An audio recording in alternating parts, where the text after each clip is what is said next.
And good evening, everyone, and welcome to the Ambassadors Forum at our Friday Forum, originating from Oregon here on the West Coast. And what's so great about these Friday Forums, these virtual editions, is wherever you are attending tonight, we're so grateful to have you. If you're not familiar, perhaps you found out about this through an online post or a friend or an email. The Ambassadors Forum is an apologetics ministry based here in the Pacific Northwest, but God is using it in incredible ways across the United States and around the world, offering unique, original content from relevant and competent speakers speaking on topics facing Christians today. The whole goal, the mission, the vision of the Ambassadors Forum is simple: to make God known as He is. And again, talking about that original content, the Ambassadors Forum producing things like the Fall Conference, which was just last month, a radio show on True Talk 800, which you can hear locally if you're in the greater Portland area.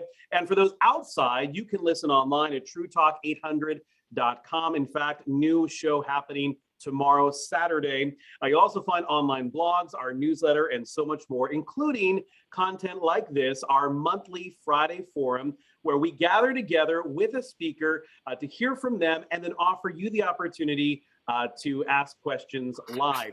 Now, I want to tell you about a month from now. In fact, it's less than that. 3 weeks from now, you'll want to make sure you're here for our December Friday Forum on December 10th, as we welcome J. Warner Wallace. You might know the name. You might have seen him on Dateline or other shows. He is a former atheist and cold case homicide detective turned Christian Christ follower at the age of 35, after he took time to investigate the claims of the New Testament on his own, using his skill set as a detective.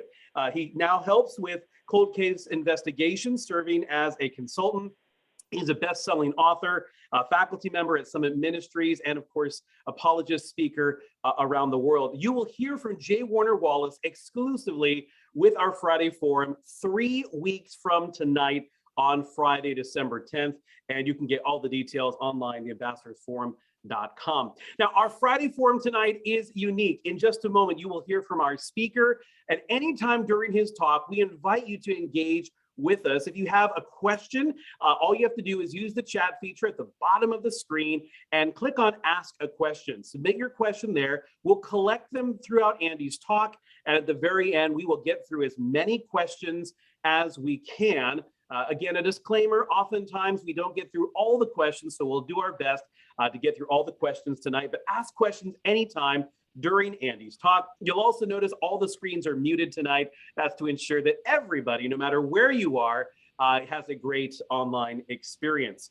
Tonight's speaker is Andy Frye, lives in Grants Pass, Oregon with his wife, Terry. He's spoken at churches and camps across the United States on apologetics, worldview, church history, and of course, Christian culture. He has been on faculty with Worldview Academy since 2008, and the author of The Image of God, a 9-week study. Now, in his free time, he loves soccer, music, and great coffee. And by day, he's the department chair for social studies at Grants Pass High School, also an adjunct professor at Pacific Bible College, Concordia University, and Road Community College. He also, you might recognize the name, was a speaker, one of our breakout speakers last month at our fall conference.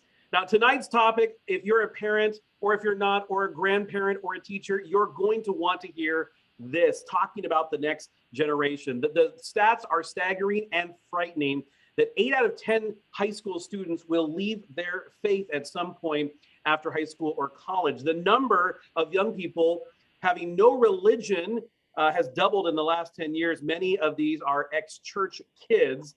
The phenomenon is real, the causes are understandable, and the culture is hostile. Tonight, Andy will talk about this, explain the reasons why young people are leaving, and what parents and the church and all those that follow Christ can do about it. On behalf of the Ambassadors Forum and tonight's Friday Forum, here's tonight's speaker, Andy Frye.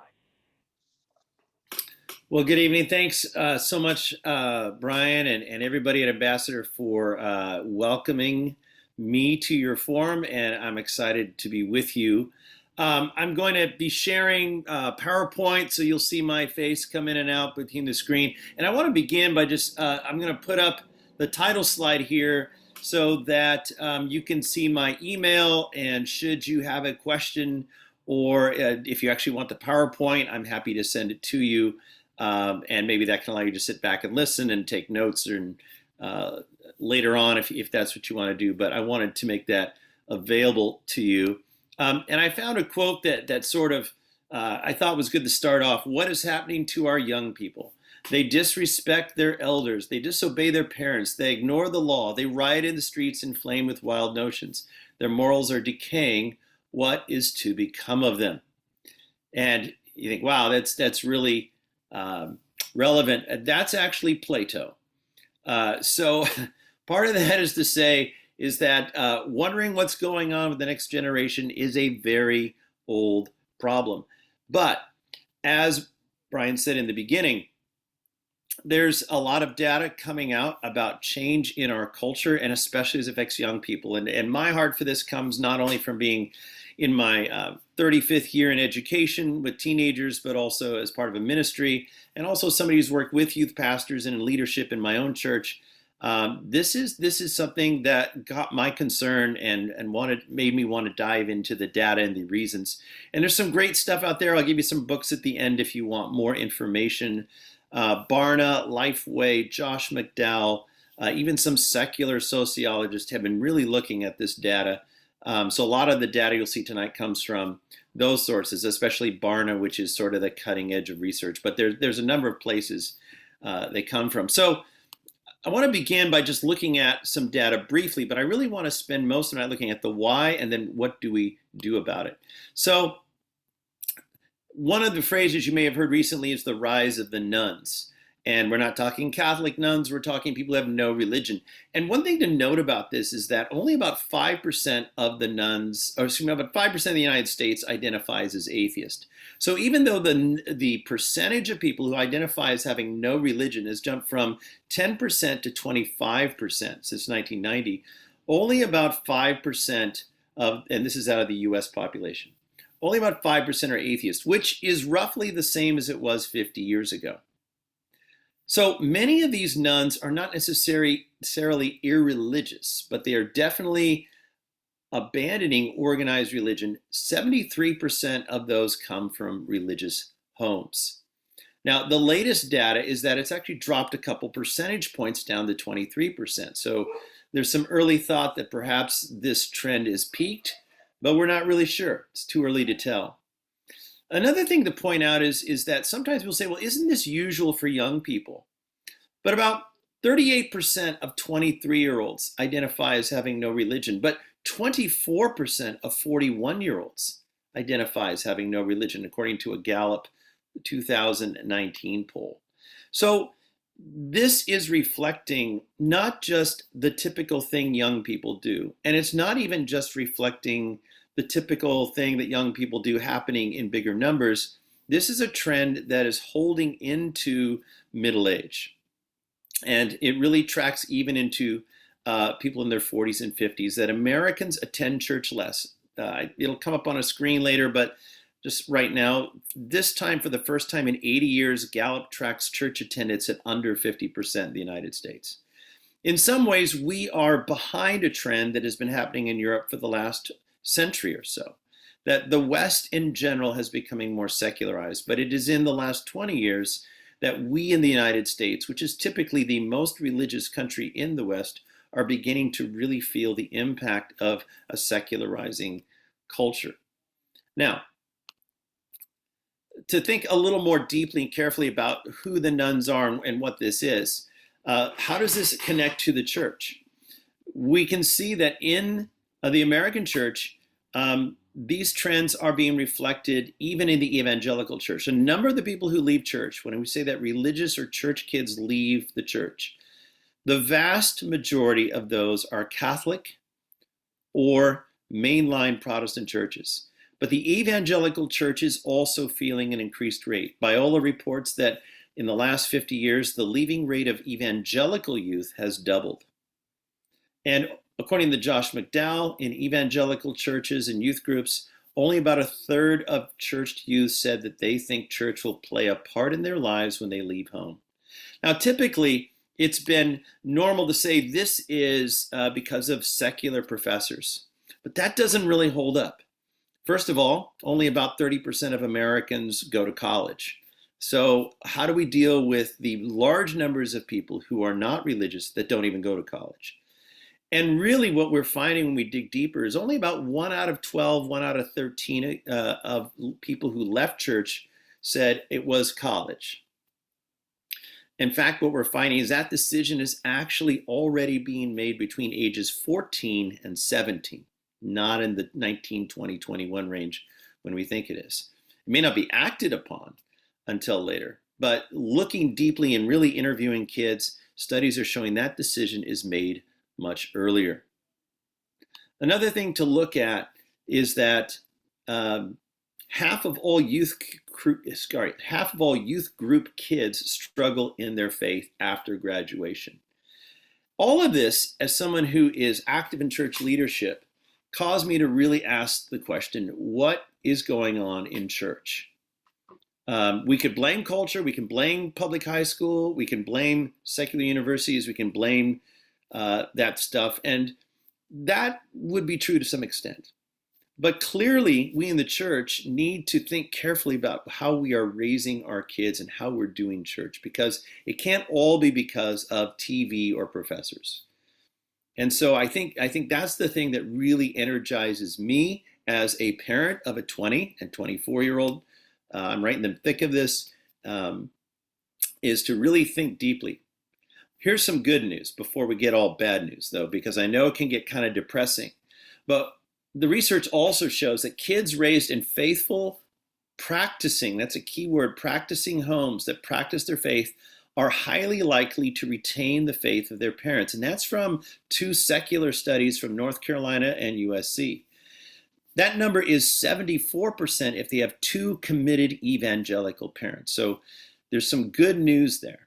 And it reminds us how important parenting is, that your youth pastor cannot be a substitute for you as a faithful parent. Bible teaching churches are actually growing slightly, even among young adults. And by the way, 2/3 of those who leave an evangelical church come back by the time they're about 30. In fact, non-denominational churches are growing at a very fast rate. And the ones that are losing tend to be denominational churches. And again, many of those, though they're not all, are mainline churches. I think it's important to point out there's 3 kinds of people who leave church. There are exiles. Those are people who say, I love Jesus, I don't love church. I'm turned off the church. They're frustrated with church. And so that phrase exiles, and I'm borrowing this from a guy named Drew Dick, who's done a lot of great research. These are still Christian, but they don't like church. And I talked to a lot of people in their 20s that are in that boat. Like they still love Jesus, they still believe the basics of Christianity, and they even want to follow Jesus better.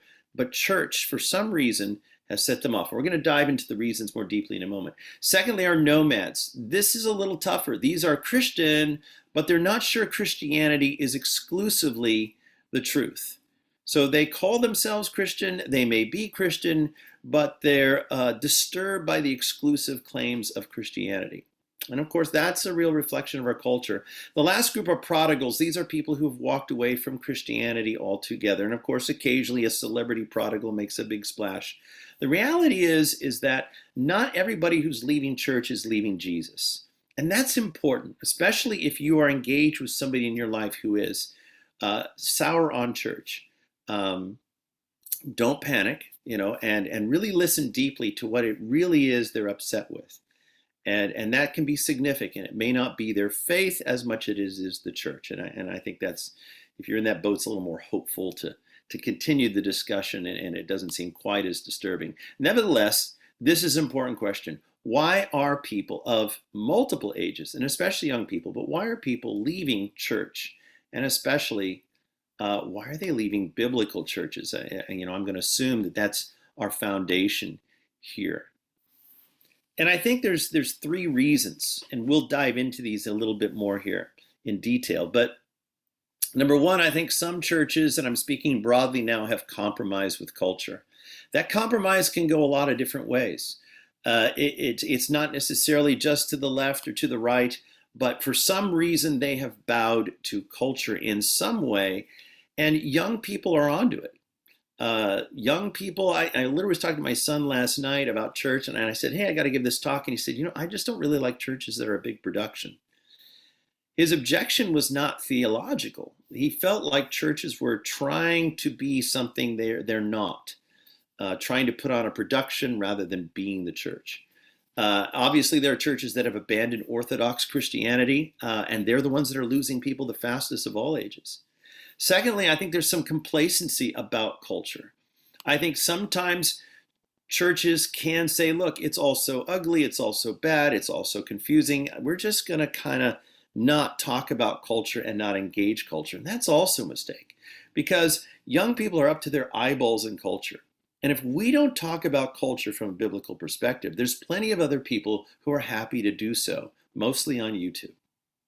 Third, there's this idea of cloistered from culture, that some churches and some parents react by saying, I'm just going to hide the kids away from culture. And I'm not knocking homeschool, and I'm not talking about appropriate ways to protect your kids from culture, but at some point they are going to encounter the culture. And if we don't teach them how to engage the culture by being countercultural, which is what the first century church was, which is what we're called to be, then they kind of get blown away because they really were not prepared to encounter other arguments, other worldviews. They weren't ready to encounter culture. We over-cloistered them, over-protected them, and then one day they leave home and there's all this stuff out there that nobody told them about. Listen, if they're going to run into things in the world, it should be us that talk to them about it first. That's why, for example, I love going to churches and teaching about other religions. If they're going to run into another religion, it might be good if we, the church, explain to them the difference between Christianity and other religion than running into somebody who is very winsome and argues against Christianity, and they're like, gosh, nobody ever told me this was out there. So those three general mistakes can be, I think, an issue. So why? That's kind of the what. What's the big why? And I gave you kind of an overview there. And I find it really comes down to three things. Number one, the leavers leave because they don't understand Christianity. Number two, they leave because they see Christianity done badly. And number three, they never connected with God or God's people, which is what the church is. And I want to dive a little deeper into each of those three areas with you, and along the way talk about how can we respond. So let's talk about the first one. Why don't kids understand Christianity? And the sad part is it's pretty appalling when you survey Christians, even evangelical Christians. So for example, Josh McDowell did a survey, and hopefully you're not writing down all these numbers. It's the impression I want you to get, and you can have the PowerPoint later. But 63% of teenage Christians don't believe that Jesus is the Son of the one true God. In other words, they don't understand there is one way to heaven. Number two, 51% don't believe Jesus rose from the dead. These are teenage Christians in church. 68% don't believe the Holy Spirit is real. And by the way, 62% of born-again adults also didn't think the Holy Spirit was real. They thought it was a metaphor or a force and not a person, as in the third person of the Trinity. 65% don't believe Satan is real. 40% of Protestants believe salvation is achieved by being good enough. This is a huge problem. Pastors, I'm talking to pastors all over the country, and they're just sort of grappling with biblical illiteracy. Last Sunday, I filled the pulpit once in a while at my church, give the pastor a break, and was talking about a Bible story. And I have to remind myself that just like if I refer to something biblical in my public school class, like David and Goliath, I have to explain it now because the culture is biblically illiterate. So do I have to do that in church. And part of that's good news. New Christians, yay, that's good, but they don't know the Bible. But some Christians don't know the Bible very well. When I was a kid, pastor make a passing reference and we all sort of knew the rest of the story. You can't assume that anymore, even from the pulpit. And so I know, we're all saying, well, not my church and not my preaching and not my situation, but somewhere out there in Bible believing churches, they're not getting the basics, some really fundamental misunderstandings. And so I think these statistics should cause every pastor and every youth pastor to step back and say, hey, wait a minute, have I laid a foundation with my students? Am I really training people? There's a fabulous book called How to Stay Christian in College by a professor named Jay Budzinski. He's at the University of Texas. And so he's right there in the trenches. And he says this: as students grow older, the intellectual level of their Christian training often drops instead of rises. Many of them never get beyond a child's understanding of their faith. They carry it right into college, where it is too often blown away. And so I think we have to grapple with the reality that maybe we need to do a better job. As the old Crosby, Stills, and Nash song says, we need to teach our children well. And when we survey people who left, we begin to see the data back this up. 32% of leavers said they left the faith because they had intellectual skepticism or doubt. A quarter of those people said they would have liked to have discussed their doubts, but nobody would. A third of them say the church is out of step on science, and another third say the church is an unsafe place to express their doubts. They felt mocked or put down even for asking the questions. And this is not good. In other words, we're sending youth out into the world without a deep understanding of the intellectual riches and the reasoned faith that is in Christianity. And they're getting blown away. And when they notice it, because there's plenty of people on YouTube ready to argue against Christianity, and I can tell you they're watching it from the time they're 8 or 9 or 10 onwards. If we don't tackle that head on in church, from the pulpit, in our youth group, in adult education, in youth education, that's a problem. It's why I spend so much time with youth doing apologetics, not to argue with non-Christians. I don't think I've done that more than a few times in my life, mostly to train Christians that there are answers to the tough questions, and that to show that a Christian doesn't need to be afraid to engage those questions. If we don't model that in church, they're going to get in trouble when they leave, because they're just not wearing any armor to step into the world. Another quote I want to share with you: Drew Dick has done a lot of research, and this is really, again, insightful. He said most leavers had been exposed to a superficial form of Christianity that had effectively inoculated them against authentic faith. Almost to a person, the leavers recalled that they were regularly shot down when they expressed doubts. They were ridiculed. They were given trite answers, and it only made their doubt bigger. It amplified their existing doubt. That is really a tragedy. And I think that ties into the next thing, is that they've really not only not been taught the faith well, but they have seen Christianity done badly. If you see some of the high profile, Christian musicians or Christian authors that have in their 30s suddenly left the faith, and they're even pastor sons, and there's some high profile cases. When you read carefully their reasoning, if you listen to their words and take them seriously and listen to the reason, it's kind of appalling how weak their reason is for leaving the faith. But then that makes you think, who taught you that that's what Christianity is? I mean, there's a lot of straw man, like, oh, well, Christianity was this and I don't like it. And you want to say, that's not Christianity, or that's a pretty shallow version. And that tells us something about training, and the data seems to back that up.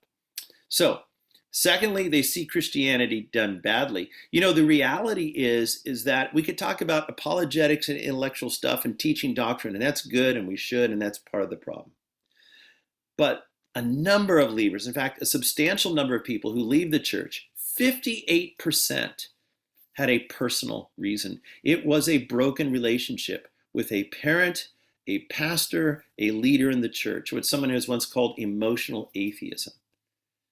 And that's the biggest single cause of leaving, is that they were hurt by somebody in the church. Now, granted, that could be on their side. It could be, maybe it's not the pastor's fault. Maybe it's a misunderstanding. But we should at least be paying attention to how significant relationship is in young people's lives in church for communicating the gospel.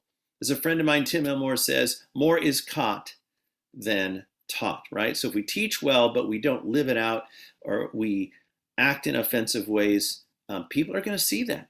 And it's going to really be a barrier to them hanging on to their faith. I think it's why Jesus said such strong words about don't be quick to be a teacher. That's a heavy responsibility. They often also think that church is about performance or appearance. 26%, a quarter of all leaders said church members seemed judgmental and hypocritical. They felt judged in their appearance or on their performance, or they thought church was all about appearance and it was kind of sugar-coated. One person in the survey said, people in their 20s see through this and it causes us to leave. And the fact of the matter is we, and I'm in my 50s, we have to be careful about spiritualizing our cultural preferences. And that's very dangerous. It's very easy for us to say, well, that part of culture is bad because we don't like it, not because it's actually biblically wrong. And so we have to be very careful when we bring the Bible into our conversation. Am I trying to justify my opinion because I don't like something, or is this truly a biblical principle? I've always said if people are offended by biblical principles, I can live with that, right? The Bible and the gospel is going to be a stumbling block to some. But if they're offended by me, especially if I have tied my opinion or my preferences to Christianity, and they think they get that all muddled up, that's kind of on me. And so I think we as the church, especially we older folks, right, who are the leaders, we need to be careful about that. You don't have to like everything the young folk do, but don't tie it to your faith if it's really just something you don't like. And I got things I don't like. But I think we have to be careful about that. And so, yeah, sometimes we have to swallow some things like, well, I don't really like that kind of music, or, tattoos aren't my thing. But are we going to drive those people out of the church? Look who Jesus hung out with. He hung out with the people who were offending the sensibilities of the Pharisees, but he hung out with them, right? Because trying to bring them the gospel.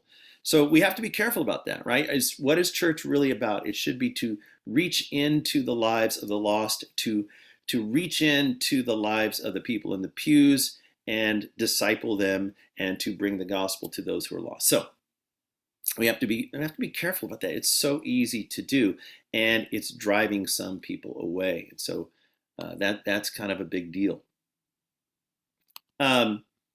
Another reason is the church sometimes is afraid and angry. 1/4 says the church demonizes music, movies, culture, and technology that define the generation. Others say the church seems too concerned with picking lousy fights. And so, this is a huge problem. There's a lot of stuff from culture that bothers us. But are we demonizing it, or are we teaching them to analyze it? When my daughter was young, she's 24 now, and she said I can tell this story. When she was young, she was listening to some music, and it was on an iPod, which nobody uses anymore, and the lyrics were foul. They were terrible. And it was also a style of music that maybe isn't my favorite. Now, I had a choice to make. How did I deal with that? And this is just the divine inspiration, because I haven't done it before or since, and I don't know why I thought of it. But I typed up the lyrics, and I sat her down and said, hey, I found this song on your iPod. Could you read these out loud to me and your mother? And they were really awful. She was like 12. By the time she got through the first verse, she was bawling her eyes out and saying she was sorry. And I said, well, why are you sorry? What's wrong with those? And she knew. She knew. But it was an exercise in analyzing the culture, not demonizing it. I'm not saying that type of music is bad, because in a few years she would have seen through that. That's actually not a very good argument. It was really getting down to what's the worldview you're listening to. Ironically, about a month later, I was listening to some 80s rock, which had some sketchy lyrics, and in the radio, and she was sitting next to me, and she said, Dad, aren't those bad lyrics too? And I looked at her and I said, you are absolutely right. So it was this... Yeah, I got called by my 12-year-old daughter, but it was this great experience in saying, let me teach you how to engage culture in a way that analyzes it and thinks about how a biblical worldview applies to something. not based on whether I like your music or not, but what's really going on here. And so that's the kind of thing that embeds the truth in their mind instead of putting them off, because eventually they can see through the fact that, no, dad just doesn't like this music. There's nothing biblical about it. That would have been a losing conversation. It might have been a short-term win and a long-term loss. I think what's significant too is that idea of picking lousy fights. Churches that are splitting over whether there's a drum set on stage or what color the carpet should be. How many young people are hit with the shrapnel of those kind of intramural arguments that get ugly for a reason that is not critical to the gospel? That's not good. That's not good. And so that turns folks off to church, at least, and maybe to the gospel as well. So we really have to, as leaders, think about that carefully. Another reason, church wasn't relevant to real issues. A quarter said faith was irrelevant. And that's not in a, we think God's irrelevant. They wanted more relevant teaching to their lives from Scripture. But they found church boring and irrelevant. And they literally said, I wanted the church to help guide me through my decisions in everyday life. So I think, again, this is probably a little more about content, but asking ourselves, how are we helping people connect biblical principles to their everyday lives? If we are spending 5 sermons talking about something that only denominational theologians are arguing about versus how can I go out and live a Christian life, maybe we're a little out of balance. And so again, what are we doing to connect Scripture and scriptural truth to the lives of the young people in our church and to everybody in our church, right? Everybody wants that connection. And that doesn't mean we can't do deep theology, but I think it means we need to maybe assess more what are the needs of our folks. And that doesn't mean you shouldn't teach through the Bible. It doesn't mean you shouldn't teach topically. I mean, they're biblical churches doing both, but we need to be aware of what are the needs of our people. And if we're missing that, for the young folks, this is something that makes them go, well, why am I here? The third reason is that they're having a hard time connecting to God or connecting to his people. And again, in many cases, they left not because they didn't want to connect to God, but because they wanted to and it wasn't happening. And that's a little bit of good news. And again, the nuns and the leavers are not unspiritual, but sometimes they're missing something. And again, I've taught for 32 years. Every year I redo my curriculum because I want to connect to my listeners, even though I've taught, that lesson 50 times. But I'm always saying, am I still connecting? I think, that is we can't get too comfortable in the way we do church. Are we connecting? Are we reaching into a community? Are we reaching the lost? Or we just kind of got in a rut?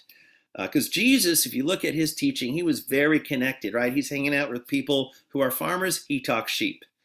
He's hanging out with people at a well. He talks water. He knew how to connect the truth to his listener. And so a lot of pastors are great at that. We need to just stay on that.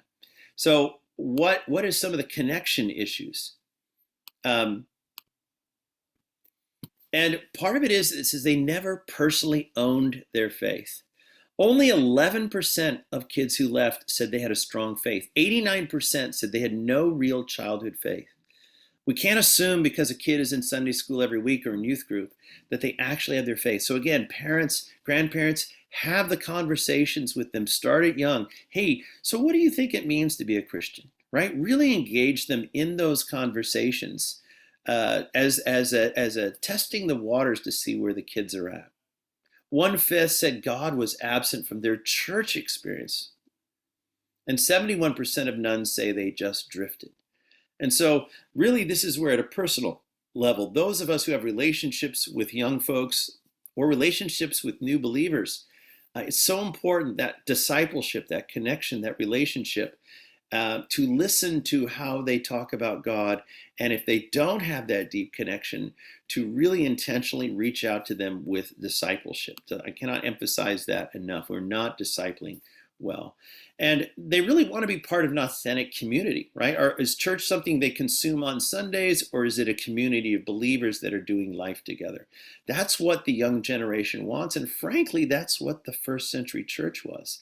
78% of millennials and Gen X, that's the young generation right now that are in their 20s and teens picked community as more important than privacy. So even though, my 20-year-old sometimes seems like he wants to be let alone, what he really wants is community as a desired church trait. They want to feel connected. And a lot of them felt like they aren't connected. They want to make a difference in the world, and then especially three types of young people: creatives, that is the artistic types, other than musicians, didn't really feel like there was a place for them in church. The church had no way to use their gifts. Secondly, were sort of the scientific math types. And again, as someone who does apologetics, I'm constantly saying there is no problem between the church and science. There's no problem with reason and faith. There's a problem between bad science and the Christian belief, but not between science. Christians have been on the leading edge of science. So sometimes maybe we've got that message wrong, where we have been angry at some scientists, but we have broad brushed everything about science. We have to be careful with that. And finally, a sense of vocation for women. Where do they have a place to serve in the church? That's really important. And so we need to look for ways to engage those groups, but also to engage all groups. Where can I plug in and serve? Because the young generation wants to make a difference in the real world. So creating those opportunities to do so. So as we wrap up here in the last few minutes, and then I'll take questions, of course, I wanted to focus on why would they stay? And if you're dealing with somebody who's drifting, what will make them come back, right? So kind of the why. We've looked at the frustrations, and so if you're a church leader, like, yeah, we could do a better job at that or this, or wow, I need to really think about how to engage kids in a new way, or young people or 20-somethings in a new way, or even our whole congregation. But why would they stay? What are we doing right, or what can we do right? And there really is some encouraging statistics out there and ideas out there on what keeps them engaged. And so most importantly is relationship. When those who were thinking about leaving were surveyed, the number one answer was relational. And it came down to this quote by one particular person. He said, "At least one adult from church made a significant personal and spiritual investment in me." That response was the number one response for people who stayed. And so the beauty of it is, if you don't have kids, you can be part of this. Grandparents, uncles, youth leaders, just normal people. Connecting with people in your church, especially the younger generations, is powerful. And I think churches are really trying to do this more intergenerationally, which I think is really cool. The other three reasons are simply doctrine, apologetics, and worldview. And what do I mean by those three words? By doctrine, they need to know what we're for. Churches often are really loud about what they're against, but do they know what we're for? They know what kind of sexuality is against the Bible, but do they know what a Christian model of beautiful, life-giving, flourishing sexuality is, right? And so are we spending enough time explaining the beauty, truth, and goodness of the gospel, or are we spending more time being angry at culture? And not that there aren't things to criticize in culture, but we need to talk about good doctrine. Doctrine is not boring. It's the thing that we are for. It is the good news. 40% of church youth that left actually said they wanted more challenging teaching. I've been talking to young people for 30 years about philosophy and worldview and apologetics, and they eat it up. I think really sometimes we underestimate what young people can handle. Secondly, apologetics. Why is the Christian faith true? They're looking for a reasoned faith. A lot of the leaders said, there's no real proof. It doesn't match science. It's too far-fetched. And again, that's where I say, I don't think you've had it explained well. So we really need to work on that. And then worldview. How do we apply our faith as we engage culture? And that's important to do in a dialogue, not just a monologue, not just speaking at youth, but in having conversations, listening and responding to their heart and to their words. I think plugging youth into theology and vocation. This is my son and daughter here engaged in ministry, and my daughter in Cambodia, and my daughter getting to speak a bit to her youth group. My son working with me at Worldview Academy. And so letting them participate, letting them lead, giving them a theology of calling or vocation, and then making opportunities. And there's a lot of cool stuff we're doing, like YWAM and so on, where that happens. finding roles for the scientifics, for the creatives, and women in the church. Let me encourage you that parents are the number one influence. All the data shows nothing more important than parents. So be real, be faithful, and be present. You can see some quotes there from the studies that when a child sees and hears that faith makes a difference, they're much more likely to follow suit. Being married is actually one of the biggest things that keeps kids faithful. And young adults are more likely to share their parents' belief if they have a close relationship with those parents. Be present, keep the conversation open, even if it gets weird and challenging, because that, as you may know, is part of the deal. And if they leave, don't despair. Young Christians who leave the faith are far more likely to return when their parents have been patient and supportive. I often say that Proverbs 22:6 is my least favorite verse as a parent, because it says, train up a child in the way they should go, and when they're old, they won't depart from it. I'd like them to never depart from it, but apparently there's this space in between youth and old where they're going to go out into the world. That's tough, but the surveys all show that if you're patient and stay connected, even if they wander, they are more likely to come back in the long run. So last, I'm going to throw up just a couple resources, and then I think Brian is going to field questions here. But let me zoom in on this slide. Here's two great books you can get. You Lost Me by Dave Kinnaman, who's the leader of Barna. That's if you like data and also the quotes that I shared and some of the deep dive into the why. This is a fantastic book. And another one is Generation X Christian by Drew Dick, who has also done a lot of research into this. All right, so that's a very fast look at data and whys. And at this point, Brian, I guess we're going to do questions. Yeah, looking forward to some great Q&A. First of all, thanks so much for sharing this content tonight. I think there was something you said, whether you're a parent, a grandparent, an aunt and uncle, a youth leader, a church worker, if you're alive, you have the ability to influence this movement of young people. I'm just curious, where do you sit with all this? Are you encouraged? Are you discouraged? Are you neutral? Where do you sit? And then we'll get to the Q&A.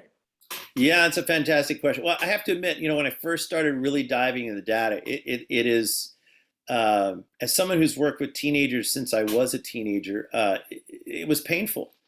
Because that's where my heart is. 15 to 30, high school and college, love it.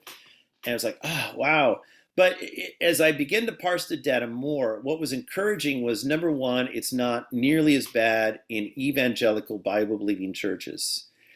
And secondly, that even kids who wander, which again, my least favorite parenting verse is train up a child, because there's that middle space where they wander.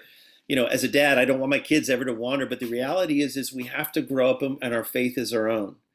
And so there's those searching years, and to see that faithful Bible-believing parents have the biggest influence and that they will come back, and as long as you maintain relationship, that made me hopeful, because I think we can do that. I know that's what I'm trying to do with my kids, and thankfully, they've got questions, right? And one of them's sort of frustrated with church, and I get it.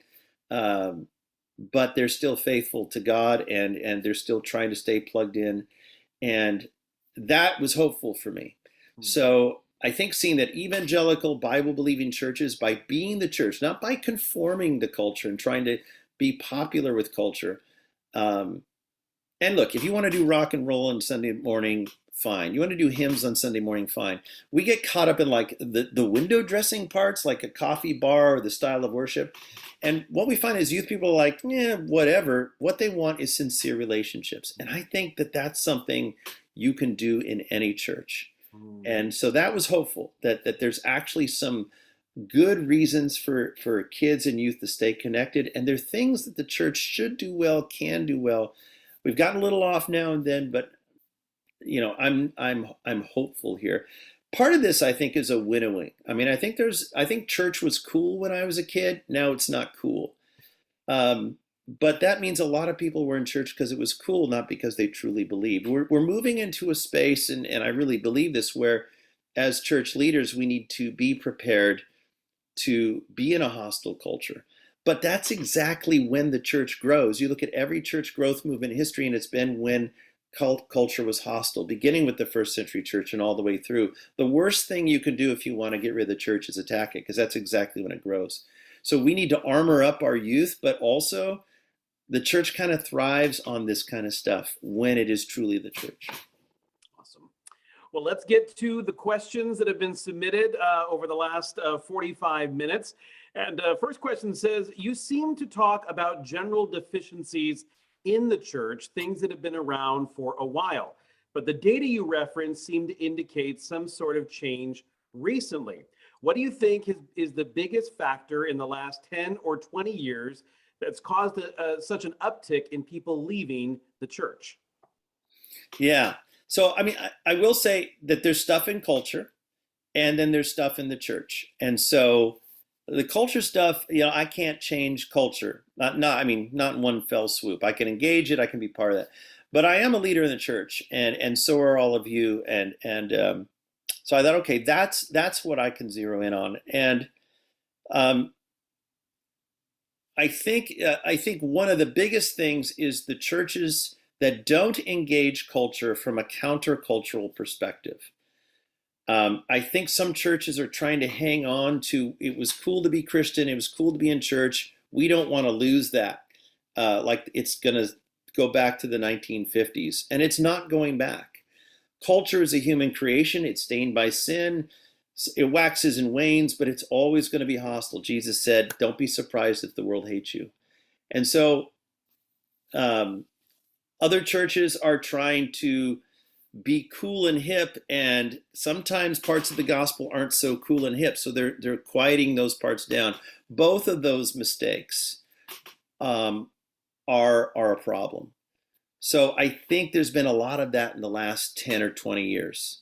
There have been churches that have sort of toned down the church. Albert Camus, existentialist, atheist author, said, basically, I'll paraphrase, look, we don't need more of us. We need the church to be the church. We may reject you for being the church, but keep being the church.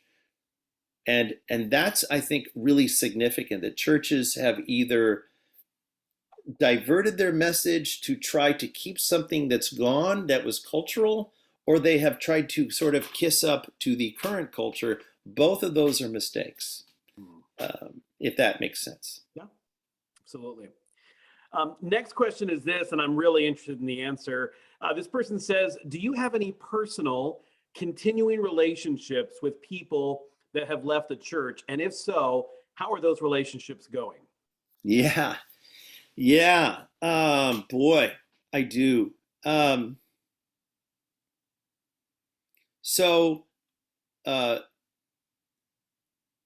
there are kids that I have known in church, and there are even kids that were sort of engaged in ministry that took a left turn or right turn or whatever turn you want to call it. And some of those relationships I continue to have. And they vary from kids who are sort of embarrassed to see me. And I don't talk about them leaving. I try to engage them with love, to let them know I still love you, I still care. And when if you ever want to have a real conversation, I'm here for you. There are other kids that I'm a little more engaged with. And in some cases, when I feel like the relationship is connected strong enough, I ask them questions. And occasionally I push back on some of the things they say, where they say, well, church is X, Y, and Z. I say, hang on, am I that way? Well, no, not you. Well, I'm part of the church. So is that a generalization? And I try to, as patiently as possible, try to remove the straw men that maybe they've created.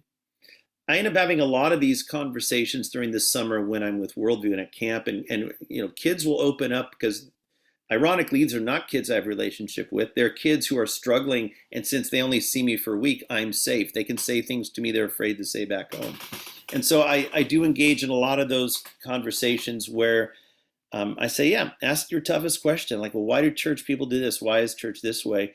And so what I hear with that is either back home their church is doing it not so well, or as youth will do, they have taken one thing and blown it up out of proportion. And so we try to have a reasoned conversation, or they've misunderstood something, or they've built a straw man. But it's just engaging them in conversation respectfully and listening first, and then saying, well, can I propose something to you? Because I hear you say this, and then you begin to just engage them in a conversation where you try to point them gently but firmly toward the truth. So yeah, I'm in. Some of those are 1 week conversations with campers, and a few of those are kids that I have more of a long-term relationship here in my own town and my own life. Yeah. Actually, I was going to say my nephew went hard away from God, drugs, almost got killed. Wow. And he's one that took 10 years. That was a long conversation, but he's in his 30s and he's come back to Christ. That was a tough and hard one because I love the boy dearly. And there were some hard years. So yeah, sometimes you got to dig in for a long haul. A follow-up question from the first question of the night, and this person even tags it as a controversial question.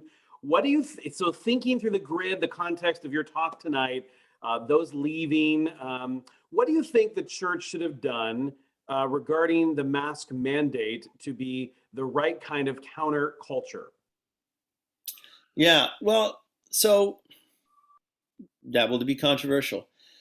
A lot of, yeah. You know, full disclosure here, my master's degree is in the Constitution. So you've just put the two things I'm passionate about together, which is government and the church. So that's really what we're getting at. And I think in the United States, a lot of things that shouldn't be political have been politicized. And you can argue that from the left and the right. And so wearing a mask, my undergrads in history, I could take you back to the flu epidemic of 1918, where many churches told their congregations they were going to take a few weeks off and wore masks, and it was no big deal.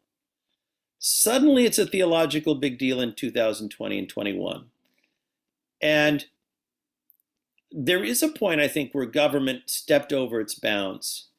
But wearing a mask during a pandemic is literally hundreds of years old. Like you can find people doing it in the 1600s, even though they didn't know how biology worked hardly. So to act as if wearing a mask was a major intrusion in a world in which you get arrested for not wearing a seatbelt and you got to wear a bicycle helmet, and making that a theological issue is a problem. Now, do I like the government telling me what to do? No. Do I like the verses where Paul says, pay taxes, Romans 13:7? No, I hate that verse. But that's not my prerogative. My opinion about politics should not be spiritualized. So it's hard for me to find a biblical principle being violated by a mask mandate. Whether I personally think it's a good idea or not, whether I think it's logical or not. And look, you're looking at a guy who's been lecturing into a mask 6 hours a day since school started. Believe me, I don't like masks. I find them annoying. And I debate their use. You know, when they said we had to wear them outside at sporting events, that's ridiculous scientifically. But there's no verse for that, right? You can argue with the government when they make you wear a mask for a bad scientific reason at a soccer game. There's no verse for that. That's my opinion. To spiritualize that, you wander into a dangerous zone where now you're muddling Christian doctrine with your opinion. And if people are put off by that, what were they put off by? The Bible or you muddling Christian doctrine with your opinion? So for that reason, and by the way, what you just heard from me since you asked is the most I've said publicly about masks in 2 years, or however long this nonsense has been going on. Because I don't put my opinion on social media. I live about politics. I live in too small a town. My students would see it, and then when I talk to them about the gospel, they might already decide they don't like me. They don't need my opinion on politics. Besides, Facebook posts don't change anybody's mind. They don't? Yeah, I know, shocking, right? So if you want to talk about politics, I'm happy to do it. Let's talk face to face, go to coffee. I will dump my opinion all over you. I would love to do that. I love politics, right? That's what I got my degree in. But never in a way that would cause somebody that I want to speak the gospel to to not listen to me before I ever get started. So I'm very careful about that.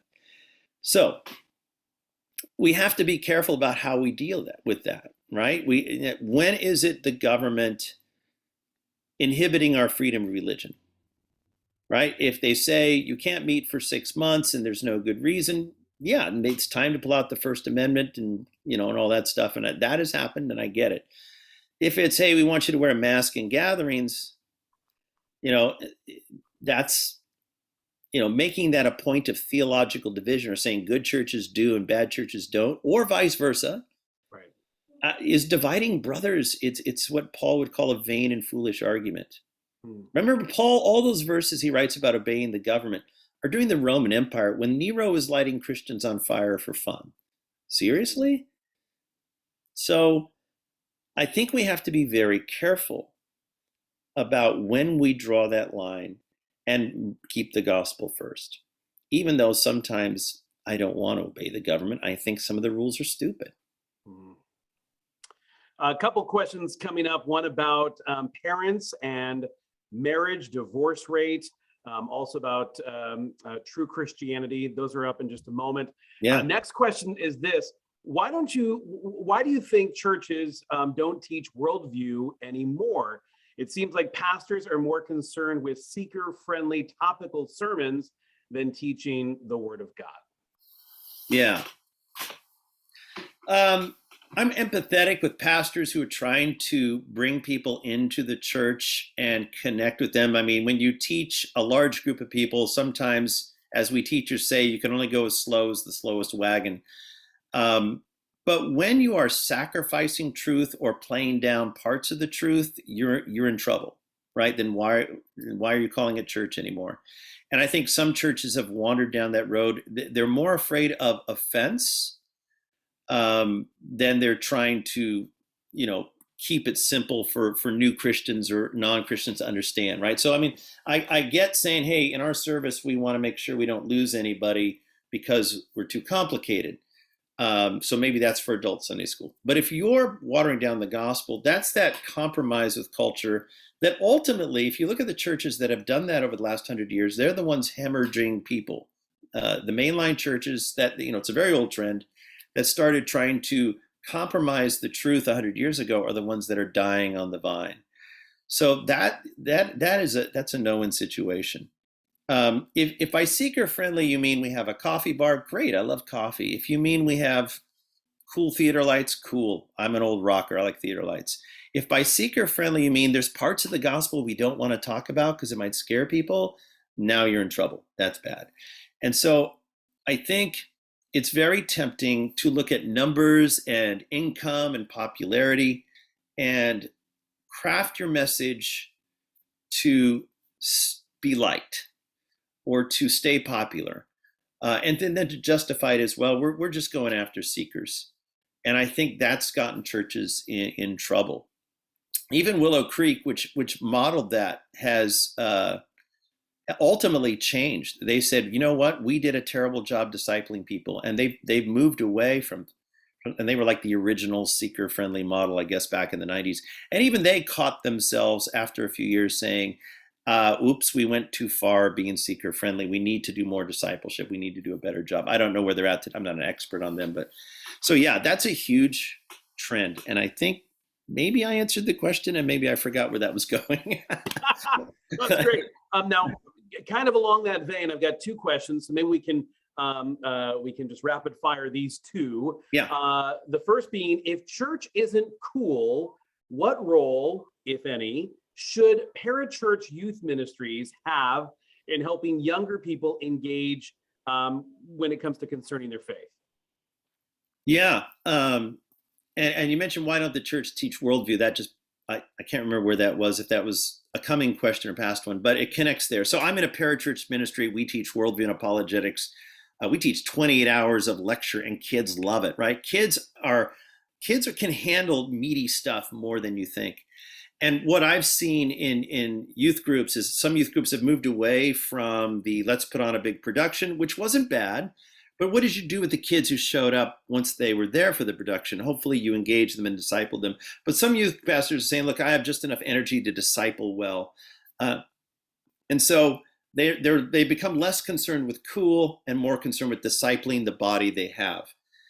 I think parachurch ministries can step into that evangelistic role um, in a strong way, and then connect those kids that come to Christ with a strong discipleship youth group in their town. So I think there's a partnership there where youth pastors are stretched thin, love them to death. They're asked to do a million things, and I think a parachurch ministry and say, well, look, if youth groups are going to disciple, let's be evangelical and let's then connect kids to this youth pastor as being the discipler once they're saved. I mean, I think we can be a little smarter about how we divvy up the work of the Great Commission and discipling the young. Big churches might be able to do both. Why not do both?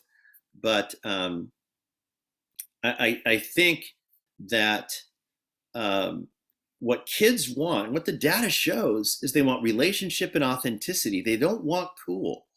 Okay, now you got to, they're kids, right? You got to have pizzas, and then you got to have some music. I mean, yeah, of course, we adults love to have fun too. We love fellowship. But at the end of the day, they're searching for truth and authenticity. And I would argue after 30-something years with teenagers, they're smarter than you think. They want more meat than you think. They can handle tough conversations better than you think. They are dying for really meaty conversations. They're dying for doctrine. They're dying for apologetics and worldview teaching. And I think we underestimate them and are scared that we'll scare them off. And no, they're asking the tough questions. So let's have those conversations.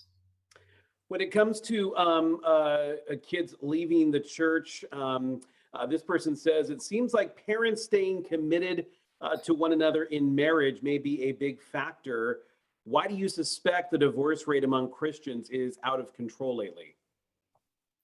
Yeah. And I don't know if it's lately. I mean, I've been hearing that data for a long time, since before I was married, and this is my 31st year being married. So, but I think it comes back to something I said earlier, that I think church was cool. Yeah, and that, but that doesn't mean everybody in the pews really got it. And I think as church becomes less cool, a lot of people are leaving the church. Well, I mean, so if they didn't really have it, and church was just where you went because it's kind of where you made business deals, or it was cool, or something that maybe would make your kids better, were you really rooted in Christ? And if you weren't, then is your marriage really rooted in Christ? Having said that, yes, good Christians get divorced. Stuff happens. I understand that. And I think, again, that is because culture has created a space where divorce is easy, it's accepted, there's a back door, there's prenups. We, the church, need to be cognizant of that. We need to do more to armor marriages. So I would say, if you're a church leader and you want to save the next generation, everybody in your church who's been married for less than 20 years, you should be figuring out how to armor up their marriage, because you'll be armoring up their kids. And I know, right? I've said, like, there's 19 things good churches should do here, and pastors are going, oh my gosh, I've got a lot to do. And I say that with all sympathy. It is a tough, tough job in this culture being a pastor, and especially in a big church, hitting all the needs. A little church, you're understaffed. I say this with all due respect for the great work pastors do, underpaid, overworked. It's a tough, tough job. But if we don't strengthen marriages, we're going to lose kids. And if we don't armor our kids, we're going to lose the kids. And if we lose the kids, we lose the next generation. And so, at some point, I think you've got to sit down and say, where's the health of my body? Where are they weak? That's what I need to devote my energies to, because it's not just about today, it's about the future. Yeah. Next question says, based on the conversation tonight, sounds like even some pastors are biblically illiterate. How do we reform our pipeline of tomorrow's pastors through seminaries and Bible colleges? Wow. That's a big one. I'm not sure if pastors are as biblically illiterate as they are, and this is from conversations with many pastors. They are not sure that their congregation can handle the meaty stuff. And again, as someone who's taught philosophy to 15-year-olds in a public high school, if you do it well, and you can do it with humor, and you can do it with small words, but you can if you can teach well, you can give meaty stuff to everyday people. I think pastors are scared that the congregation can't handle it. So I'm not sure if I really know anything about the state of seminaries, but I do know this. I know pastors are afraid sometimes to go too deep. And I would, if you're a pastor, I would say, do it anyway. Package it in a way they can understand it, but you've got to take folks deep. And I think you'll be surprised, at least in my speaking to adults and teenagers, they actually can handle more than you think. And if you push them a little, it's good for them. Stretch them a little, they can handle it. They kind of want it. Right. I will say this, I've talked to youth pastors who've gone through seminary and had no training in apologetics, which appalls me. Like, how did you get a youth ministry degree and nobody taught you how to defend the faith? And even they don't know how to defend their own faith. And I know this because 2 or 3 of them are friends of mine who say, will you go to coffee with me and what book should I read? And so, that's been a joy to mentor them. But it kind of made me think, wait a minute, what are they teaching you? So I think, although I don't have data, I am a little concerned that there's some key pieces that at least youth pastors are not getting. My daughter got a youth ministry degree. She had great professors, but there's some classes she didn't take that I thought, really that should be required. So I think teaching people that are going to be pastors how to explain complex things to everyday people. And I think apologetics, and then I think worldview, which is to compare the Christian view to other views and understand how you engage in dialogue with those things, and then how that applies to culture. I think those are critical things that may not be typical in Bible school. They may be growing, especially as our culture gets more hostile. I think maybe Bible schools are becoming a little more aware of it. We really need to do more of this. That's my read on it, not as an expert, but more through just knowing a lot of folks in ministry. Absolutely. I want to give everyone a fair warning. We have got, as is usual, more questions than we have time. So as we are filtering through your questions, trying to get to as many as we can tonight. Andy, I'm wondering, do you have the ability to throw your opening slide back up? I think I do. Okay. Let me. I think it would be great if we don't get to your question, if Andy can pull up his slide and show you his email address. There it is. There you go. Then get connected with him directly, because I'm reading these questions in the queue. They are so good, but we may not get to them all. So there it is, afrye@worldview.org, if we don't get to yours. Okay. All right, Andy, we're back at it. Next question being, I don't understand why people are being shut down for having doubts and questions. Can you explain? Neither do I. When I hear that, when I hear teenagers say, yeah, if I ask this question, my parents will freak out, or my youth pastor. And again, I know teenagers sometimes don't really know what's going on. Maybe they won't freak out. My own kids said, oh, Dad, you didn't freak out when I said X, Y, and Z. I dented the car and you didn't yell at me. So I get that. But again, the data is there. It is happening. And that's very sad, because that's a huge, what that says to a teenager is like, actually, there is no answer in Christianity for your question. And that is not a message that we want to get across. So I think sometimes parents don't have the answer, and then or youth pastors don't have the answer. So I think there's some fear. I used to teach teachers in graduate school. The number one fear of teachers is not knowing the answer. But I would always say, then tell them you don't know the answer, because your students will appreciate honesty. Then tell them you'll look it up. Then go look it up, and then come back the next day and tell them. Because when a teenager has an adult come to them and say, hey, I remembered your question from the other day, and I went and looked at 9 websites and 4 books, and I have an answer for you now. Just the fact that you cared enough to do that much work for them is the love of Christ. And it blows them away. Like, you would do that for me? Yeah, I'd do that for you. So it's okay not to know the answer. There's so many resources. Gotquestions.org is pretty cool. Very quick place to look for a lot of answers if you're in a hurry.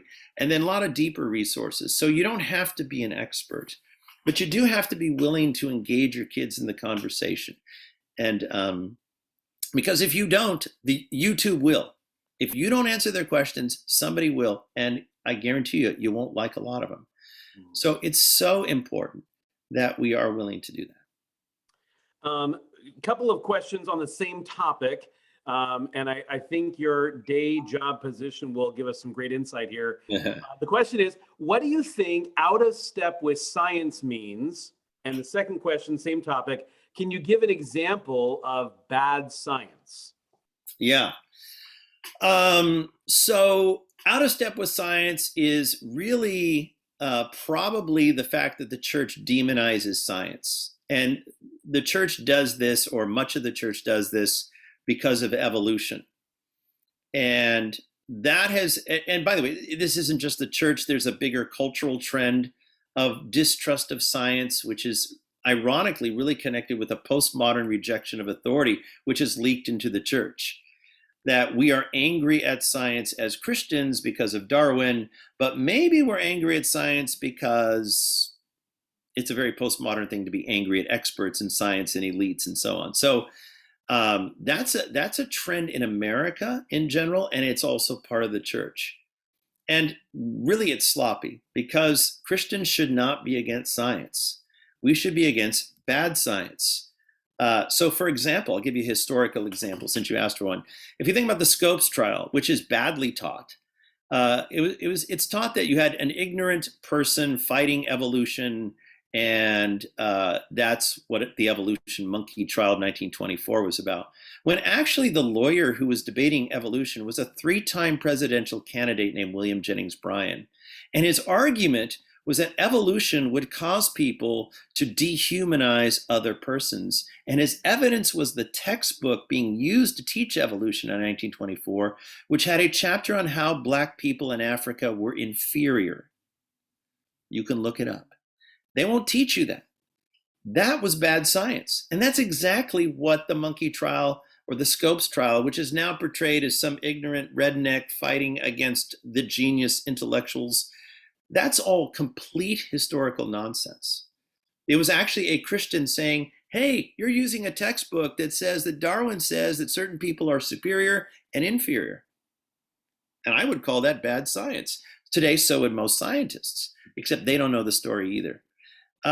So I think when evolution says, well, science tells us that there's no such thing as sin, that's not science. That's complete conjecture. And so I'm definitely against bad science. As G.K. Chesterton said, I want my scientist to tell me whether I'm going to die, but I don't want my scientist to tell me whether or not I deserve to live, right? So when science leaves its boundaries, which are quite proper, then it wanders into territory in which it's ignorant. I mean, if you read Richard Dawkins, he's a terrible philosopher. He's such a terrible philosopher that other atheists have posted on the web that they wish he would shut up because he's embarrassing. He's a bad scientist doing bad philosophy. But that doesn't mean that all scientists is bad. I still go to the doctor, and if he says, your ACL snapped, you need surgery, I listen. That's good science. I love it. I need it. So I think in the church, in our anger, and maybe because of culture, we have broad brushed science so that any kid who likes science says, well, then what place do I have here? And that's sloppy talking on our part, not distinguishing between science as a way to glorify God, which is what Johann Kepler, the great astronomer who was a devout believer, said, and the guy, the beast of the scientific revolution, other than Newton, who was also a believer in God. And we need to be telling those stories and saying, we have no problem with science. We have a problem when scientists go out of bounds, or when they use science to justify bad philosophy, or when they say you should worship science, which is scientism. That's very different than science. So I think we need to engage in maybe more subtle explanation of our objections to the Darwinian worldview. Next question here, speaking to our modern day youth, and again, thinking through the context, the grid of your talk tonight, it's a heady question. So I'm going to read it. If you want me to repeat it, I can do that. But it goes like this. It seems modern youth are impressed by themes of equality, where it seems to relate to differences in income and housing levels. Lower levels seem to equate to more virtue, and you seem to be drawn to socialism, which is generally atheistic, but promises to behave more equitably in goods and finances. What is a good Christian response then to socialism? Yeah. So, ironically, the British Labour Party was founded by a Christian socialist. So that could be a whole nother historical discussion, but I'll just throw that little nugget out there for you. Um, and that was in the 1890s. So again, this is not as new as we think, right? I mean, this whole idea of, wait, Christians are supposed to have compassion for the poor, but we've got this law and economic system. How do those things work? Um, that's a very old discussion. And so I think the church needs to very aggressively speak for the poor and act for the poor. But I also think we need to point out that it's the church that does things for the poor out of love and compassion, because justice is an absolute. And that the postmodern answer to the poor is to just make everybody the same. Because why? Why should I care about the poor? And I shouldn't care about the poor if we're animals competing for resources. And if nothing is true, then there's no reason you can tell me I should care about anybody. I should only care about the poor if there's an absolute moral law that says you owe love to everybody. You need to treat people justly. You need to care for those unfortunate for you. That's a moral law that Christianity has always believed in. And frankly, if you read the Torah and the Old Testament law, it also believed in that. That's not socialism. That's love your neighbor. That's compassion. That's justice. But it only makes sense if there's a moral absolute. And now you have to get back to God before you can really put a moral absolute on anybody. So I think sometimes we almost think I've got to go all the way over to social Darwinism in my defense of capitalism because socialism is so scary. And I would say as Christians, that Christians have generally been in the middle where we said, look, we condemn greed. Jesus had some things to say about that. But we do so because love and justice are absolute commands from God and part of a moral order that's established, and you as a human have no say about that. So to commit injustice to help somebody is still injustice, and that's where socialism unravels, right? Because when we use the coercive power of the state to equalize things because we feel sorry for group A, we're not being just anymore. We're just swapping injustices. And again, that gets to be a bit of a sophisticated conversation. I think young people are moved in our modern world by emotion. So you show them poor people that have sad stories, they get emotional. You show them Bill Gates' yacht, and they go, that's not fair. And they may have a point, but they don't know why they have a point. They haven't connected the dots. Well, why is that not fair? Right? Is there an injustice here? But if I say justice and injustice, aren't I pointing to a moral absolute? Where does that come from? Right? And now you're headed back toward God. So I think, again, as the church, if we handle this well, I think it can be a great conversation. If we handle it out of fear, the Cold War ended a few years ago. I was there, I remember. So we need to sort of calm down about economic theory and point toward what we're for. And frankly, who does more in this country? I just saw an estimate. If you got rid of churches, you would eliminate 70% of the help for poor people in this country. So let's point to the reality. You want to know who's helping the poor? It is the churches. It always has been.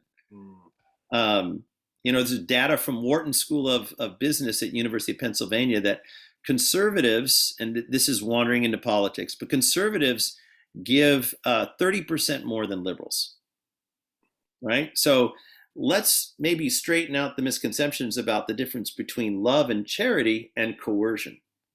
One is moral, one is coercion. And I think that's where we can sort of parse out socialism. But hey, I'm totally against greedy capitalism. I don't think people should be greedy. It's unbiblical. We've got time for, I think, 3 more questions and really getting us back to the heart of your talk tonight. The first being, again, thinking about the next generation leaving the church. Do you think that certain churches not allowing women to be in positions of leadership or pastors is part of the problem?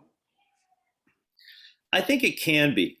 again, that's not a binary kind of either they are or they aren't, right? So there are churches that give women no role. There are churches that make women elders. And personally, as I read scripture, I see women having many roles in church, but I don't see women elders. So it's this all one way or the other. That's, one is going to compromise scripture. The other is going to put all the women like, I have no place here, right? So if we're telling young women, your job is to get married and have babies, and that's all the role we have for you in the church, as wonderful as motherhood and marriage is, that's not biblical. If we are so worried about culture that we're tossing out all the instructions in the New Testament about proper leadership, that's not biblical either. And so there are these sort of extremes, and I think it's the job of a biblical church to say, under the headship of male elders, which obviously tends to include at least the senior pastor, we should go as far as we can without violating clear commands in the New Testament to engage everybody in church. So what does that look like? And churches are going to vary somewhat on this, and I totally get that. But I think if we if you go to Ephesians 5, right, where it talks about submission, Ephesians 5:21 says everybody submits to everybody else, right? So if we're only talking about the women and not talking about that verse or the verses that follow that tell men to love their wives as Christ loved the church, which was to die. I mean, that's pretty submissive to die for somebody. So I think the way we present our messages and the way we craft our churches, we need to avoid these extremes of either being unbiblical or maybe hanging on to a cultural idea that isn't truly biblical from the past. Can we do that, right? Can we find a place for women to be involved in meaningful ministry and still be biblical? I think we can. I think a lot of churches are doing that, where they're finding plenty of roles for women with talent and ability to appropriately lead and teach in contexts that are still under the elders, which that is male. I can't find a way around that. Okay, it's the Bible. It's what it is. But there's a lot of other stuff in church. We've been sending women missionaries by themselves to teach in other countries for 200 years. This isn't really new. So I think we can find ways to bring women into meaningful roles in church where they feel like they're part of God's work, and I think we're supposed to. And we can do that without violating the New Testament structure of leadership, which is not really complicated. I mean, there's elders and deacons and there's Paul and some men and women running around doing ministry, right? He's got women helping him. He got men helping him. But it's not as complicated. Our church leadership hierarchies are much more complicated than the New Testament. So if we look at the New Testament, I think there's a solid, simple but firm rule there, and then underneath that, we can figure this out and engage everybody. Awesome.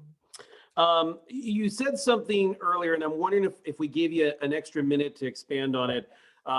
Bless you all for staying. It was early in your talk, I think, and you said it was actually quite profound. I wrote it down and circled it, that the next generation is leaving the church, but not leaving Jesus. So I'm wondering if you could, that felt encouraging in the midst of your talk. And so I'm wondering if you could just dive one level deeper on that statement, that truth. Yeah. So, churches. So I think it's instructive to go back and look at your churches and think of them as a mini village, a subculture. And they have sort of customs and traditions, some of which are biblical and some of which are just the way they do things. And there are church cultures, right? There's Baptist culture and Presbyterian culture and Assemblies of God culture. And then each individual church has culture. And so a lot of what's putting kids off church is church culture. That's not the gospel. We would like it to be centered on the gospel. We would like to be biblical. And I think that's why thinking hard about the culture of your church is so helpful, because it's easy to just get off course because, we just do what we do and it feels comfortable to us. But stopping every now and then and re-examining, why are we doing things this way? Are we doing it because we're conforming to Scripture? Are we doing it because just kind of this is what we do? And if it's something you just do and it's putting people off the gospel, then it's, it goes on the altar, right? I mean, do it different, figure it out. If it's scriptural, then hold to it, right? So I think some of these people who are leaving church then are put off by the way they experience church. And again, a lot of them it's personal. Maybe it was the pastor yelled at them and they said, "I'm out of here." Okay, yeah, that happens, and shouldn't happen, and that's sad. But some of it's church culture, but they still love Jesus, and so they go, "Look, I get more in touch with God walking out in the woods," or church just kind of weirded me out.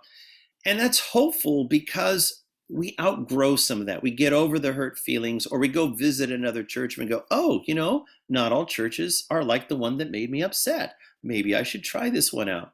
So the hopefulness is that given time, and there's old Proverbs again, train up a child the way they should go, and when they're old, right, they may react against some things, they may wander around, but if they still love God, then they'll be drawn back to God's people. And maybe it's a different church, right? At 18, I left my parents' church and went to a church across town, which my dad thought was awesome because it was just as Bible believing as his church. And in his wisdom and grace, he said, "You go. Do they love Jesus? Do they preach out of the Bible? Then you go there. If that's where you're happy, you go," right?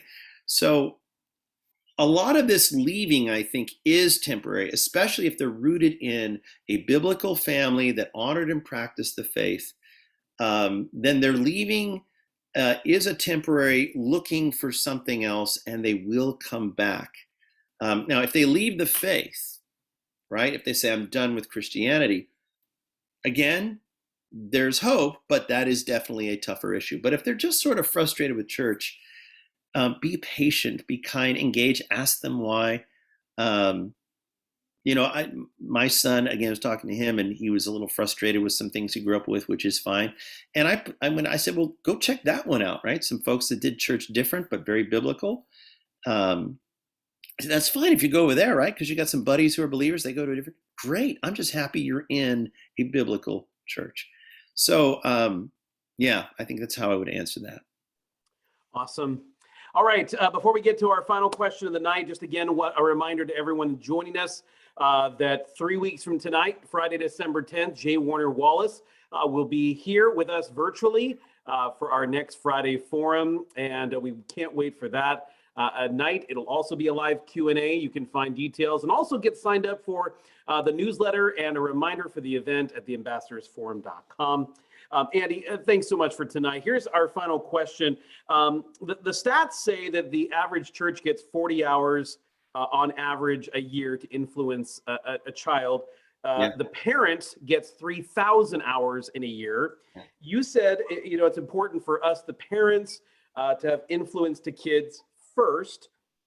What would you say to those that hear that and kind of do a big gulp and maybe because they don't feel equipped, they don't have the answer like you talked about as a teacher? What would you say to that parent who's like, "Well, what do I do with those 3,000 hours? Because I might not have, if the responsibility falls to me, I might not have the answer, but I want them to stay in the faith and I want them to stay in the church."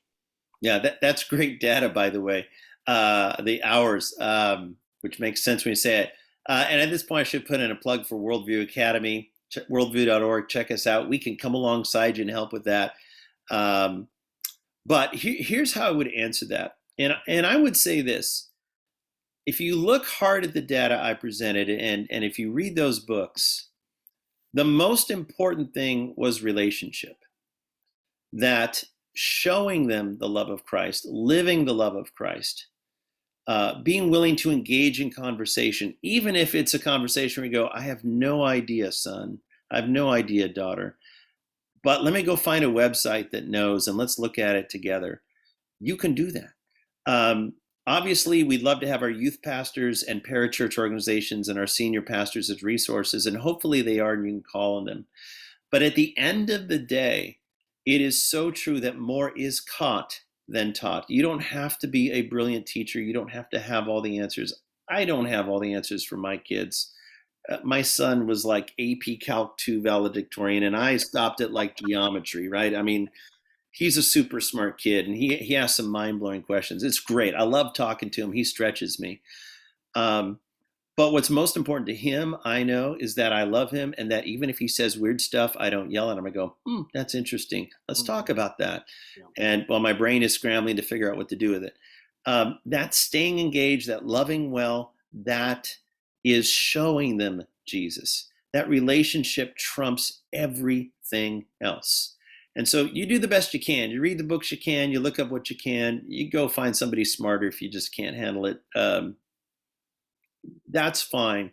What the kids are going to remember is that you tried, and you dialogued, and you stayed engaged, and you loved them even when they were asking bizarre, weird questions or wandering around a little bit lost.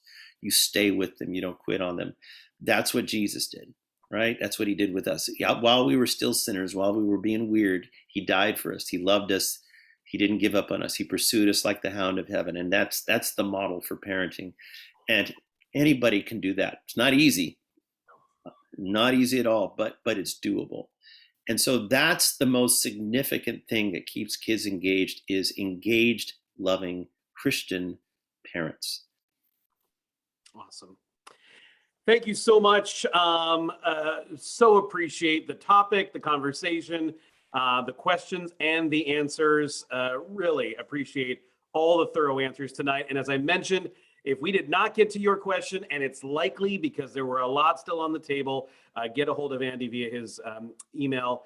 And you can also reach out to the Ambassadors Forum. On behalf of all of us at the Ambassadors Forum, thanks for being with us tonight live here on the West Coast and around the world. We'll look forward to seeing you in 3 weeks for another Friday Forum. Until then, good night, everybody.